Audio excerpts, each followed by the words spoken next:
देखो बच्चों, आज आपको ये पुष्प के विभिन्न भागों का प्रदर्शन बताएंगे। क्या बताएंगे? पुष्प के विभिन्न भागों का प्रदर्शन। यानी पुष्प में कितने भाग होते हैं, क्या क्या काम करते हैं। ठीक है। अब जैसे ये एक पुष्प दे रहे हो, हालांकि अपने को ये छोटा पुष्प ही मिला है, तो फिर भी अपन कोशिश करते हैं इससे समझने की।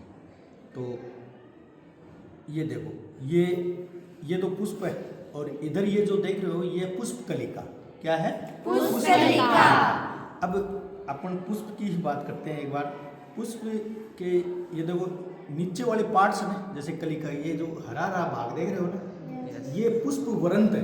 क्या है? पुष्प वृंत। पुष्प वृंत के ठीक ऊपर आप देख रहे हैं कि ये कुछ अलग अलग पार्ट्स में बटे हुए इसके भाग दिख रहे हैं। इनको बोलेंगे बाह्य दलपुंज। क्या बोलेंगे? बाह्य दलपुंज। बाह्य दलपुंज। बाह्य दलपुंज ये काम क्या करते हैं? एक तरह से ये जो पुष्प कलिका, ये जो पुष्प है, ये इस कलिका अवस्था में रहती है, उस समय इस कलिका की रक्षा करते हैं। कौन?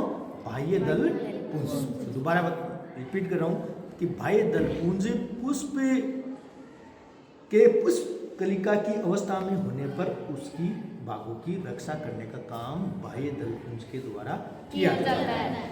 इस यदि इनको हटा दें, बाह्य दलपुंज को यदि अपन हटा दें, जैसे मैं एक एक इनको हटा रहा हूँ, से यदि इनको हटा दें, है ना, तो हटाने के बाद में जो दूसरे भाग है, इसका नाम है, आप देख रहे हैं बड़े बड़े से रंगीन इसके हिस्से दिख रहे हैं, तो इनको बोलेंगे दलपुंज, क्योंकि इनकी संख्या ज़्यादा है। संख्या ज़्यादा है, एक से ज़्यादा है, तो पुंज के रूप में, तो इनको बोलेंगे दलपुंज। अब दूसरा भाग एक तरह से पुष्प का बोल सकते हैं अपन दलपुंज। पहला भाग क्या था? बाह्य दलपुंज। और दूसरा भाग हो गया दलपुंज। ये एक सभी पौधों में लगभग रंगीन होते हैं। इनका रंग कैसा होता है? अलग अलग रंग का हो सकता है। कारण क्या है दलपुंज रंगीन होना? ये कीटों को आकर्षित करते हैं। किसको आकर्षित करते हैं? कीटों को आकर्षित करते हैं। तो अब कुछ पौधे ऐसे होते हैं जो जिनके ये दलपुंज रंगीन नहीं होते, सफेद होते हैं। जैसे आपने नाम सुना होगा रात रानी। रात रानी के जो दलपुंज है वो सफेद होते हैं। ठीक है, तो वो सफेद है, तो वो सफेद कीटों को आकर्षित कैसे करते हैं? उनके लिए एक विशेष व्यवस्था प्रकृति में है, और वो ये है कि ये आकर्षित करने के लिए विशेष प्रकार की खुशबू छोड़ी जाती है। इस रात रानी में पुष्प के द्वारा, दलपुंज के द्वारा विशेष प्रकार की क्या छोड़ी जाती है? खुशबू छोड़ी जाती है, और वो खुशबू कीटों को आकर्षित करेगी। उसको सूंघ करके, मतलब उस गंध को ग्रहण करके कीट रात रानी के पास, उसके पुष्प के पास आ जाते हैं, कीटों को आकर्षित करते हैं। तो ये होगा दलपुंज का कार्य। अब दलपुंज को भी हटा दें। अब देखो, बाह्य दलपुंज और दलपुंज दोनों भाग पुष्प के सहायक अंग कहलाते हैं। क्या कहलाते हैं? सहायक अंग। अब सहायक अंग दोनों को हटा दें तो आप देखेंगे कि इसके अंदर अन्य जो भाग हैं, इसके थोड़ा छोटा है फिर भी दिख जाएगा। देखो, आप देखो, ये जो सफेद से दिख रहे हैं ना आपको पार्ट इसके, ये अब देखना, ये इसके तीसरे और चौथे नंबर के इसके पार्ट हैं। तो ऊपर देखो, ये ऊपर ये एक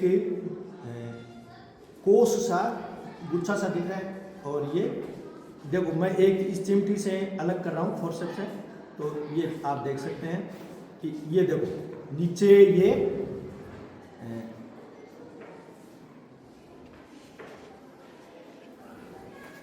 एक पार्ट है, और ऊपर ये एक पराग कोश। ऊपर क्या है? पराग कोश। और नीचे ये इसकी यो कहेगी, इसको सिंगल को तो देखो, ये एक सिंगल जो है उसको तो बोलेंगे पुंकेसर, और ये बहुत सारे पुंकेसर हैं, उनको एक साथ बोलेंगे पुमंग। क्या बोलेंगे? पुमंग। तो ये जो पुमंग है बहुत सारे पुंकेसरों से मिलकर के बना है। तो ये जो पुंकेसर है ये पादप का नर जननांग वाला हिस्सा है। कौन सा हिस्सा है? नर जननांग वाला हिस्सा है। तो ये नर जननांग है। ऊपर आप देख रहे हैं कि ये परागकोश है, तो इसमें पराग कण स्थित होते हैं, इकट्ठे रहते हैं। क्या इकट्ठे रहते हैं? पराग कण। तो जब ये सूख जाती हैं परागकोश, तो परागकोश की जो भित्ति है वो चटक जाती है। चटकने से इसके अंदर स्थित जो परागकण है वो दूर दूर बिखर जाते हैं। कुछ परागकण परागण की क्रिया के लिए यहीं पर स्थित या किसी दूसरे पुष्प पर स्थित जो ये मादा जननांग जायंग वाला पार्ट है उसके वर्तिकाग्र पर गिर जाते हैं। कौन? परागकण। तो ये देखो आप देख रहे हैं, ये तो पुंकेसर तो मैं एक एक करके हटा रहा हूँ, देखना ध्यान से, ठीक है? पुंकेसर को एक एक करके हटाया जा रहा है, देखो, ठीक है? ये क्या हटा रहा हूं मैं? पुंकेसर, यानी नर जननांग को हटा रहा हूं, ठीक है? अब आप देखो, जैसे ही इन नर जननांग को हटाया तो अंदर ये एक नली सी दिख रही है एकदम बीचों बीच में, है ना? ये है जायांग। कौन सा पार्ट है पुष्प का? जायांग है, जो कि इसका पुष्प का मादा जननांग है। क्या है? मादा जननांग। पुष्प के नीचे वाला हिस्सा, इसका जायांग का नीचे वाला हिस्सा अंडा से होता है और ऊपर ये वर्तिका नली और फिर ऊपर वर्तिकाग्र। क्या होती है? वर्तिकाग्र। तो पुंकेसर के परागकोश से जो परागकण चटक करके मतलब परागकोश से टूटने पर जो परागकण बिखरते हैं वो इस जायांग के ऊपर वाले हिस्से वर्तिकाग्र पर आकर गिर जाते हैं और इस वर्तिकाग्र पर जो परागकण है वो अंदर उसको भेदते हुए पराग नलिका बनाते हैं। क्या बनाते हैं? पराग नलिका। और ये पराग नलिका नीचे तक इस जायंग के नीचे वाले पार्ट अंडाशय तक जाती है और अंडाशय के में स्थित जो केंद्रक है उनसे परागकण का जो केंद्रक है वो मिलता है, अर्थात संलयित होता है, अर्थात नर का केंद्रक और मादा का केंद्रक दोनों का मिलने को निषेचन कहते हैं। तो यहाँ पर निषेचन की क्रिया संपन्न होती है। कहाँ पर? अंडाशय में। कहाँ? जायंग के नीचे वाले पार्ट अंडाशय में निषेचन की क्रिया संपन्न होती है और युग्मनज का निर्माण होता है। फिर उसमें वो भ्रूण में डेवलप होता है, वृद्धि करता है, तो नए पादप का विकास होता है, जन्म लेता है, ठीक है? नया पादप बनता है। तो आपने उसके 4 भागों के बारे में जाना। दोबारा रिपीट करते हैं। पहला भाग क्या है? बाह्य दल पुंज। दूसरा क्या है? दल। तीसरा है पुमंग, जिसके विभिन्न भागों को क्या कहेंगे? पुंकेसर। और चौथा क्या है? जायांग, जो पुष्प का मादा जननांग वाला पार्ट, ठीक है?